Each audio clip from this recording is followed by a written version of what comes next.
Lyca production Subaskaran மற்றும் ரச்சையின் பூபஸ் தயாரிப்பில் உலகநாயகன் நடிப்பில் பிரம்மாண்ட இயக்குனர் சங்கர் இயக்கத்தில் இந்தியன் 2 ஜூலை 12 முதல். புதுச்சேரியில் உள்ள அரசு பள்ளிகளில் பாட வகுப்புகளின் எண்ணிக்கை 7லிருந்து 8ஆக அதிகரிக்கப்பட்டிருக்கிறது. அது புதுச்சேரியில் உள்ள அனைத்து அரசு பள்ளிகளிலும் சிபிஎஸ்இ பாடத்திட்டம் படிப்படியாக கடந்த ஆண்டுகளில் அமல்படுத்தப்பட்டது. இந்நிலையில் இந்த ஆண்டு புதுச்சேரியில் இருக்கக்கூடிய அனைத்து பள்ளிகளிலும் இந்த சிபிஎஸ்இ பாடத்திட்டம் என்பது முழுவதுமாக அமல்படுத்தப்பட்டிருக்கிறது.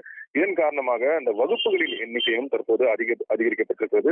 அதன்படி தினசரி 7 வகுப்புகள் நடைபெற்று வந்த நிலையில் தற்போது தினசரி 8 வகுப்புகள் நடைபெறும் என புதுச்சேரி கல்வித்துறை அறிவிப்பை வெளியிட்டிருக்கிறது. மேலும் தொடக்கப்பள்ளி, நடுநிலைப்பள்ளி, உயர்நிலைப்பள்ளி என அனைத்து பள்ளிகளும் சராசரியாக காலை 9 மணிக்கு துவங்கி மாலை 4:20 மணிக்கு முடியும் எனவும் தெரிவிக்கப்பட்டிருக்கிறது.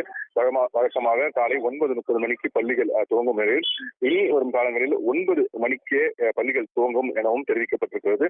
மாலை முடிவடையும் நேரம் 4:20 மணிக்கு வழக்கம் போல் முடிவடையும் எனவும் தெரிவிக்கப்பட்டிருக்கிறது. இந்த கல்வித்துறையினோட இந்த அறிவிப்பானது வரும் 15ஆம் தேதி முதல் அமலுக்கு வருவதாகவும் புதுச்சேரி பள்ளிக்கல்வித்துறை அதற்கான அறிவிப்பை வெளியிட்டிருக்கிறது. காலை 9 மணி முதல் 10:45 மணி வரை 2 வகுப்புகளும், அதே போல 10:45 மணி முதல் 10:55 மணி வரை அந்த இடைவேளையும் விடப்படுகிறது.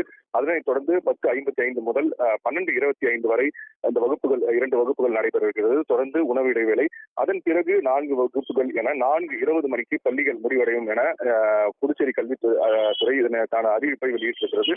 15ஆம் தேதி முதல் இது அமலுக்கும் வருகிறது எனவும் தெரிவிக்கப்பட்டிருக்கிறது.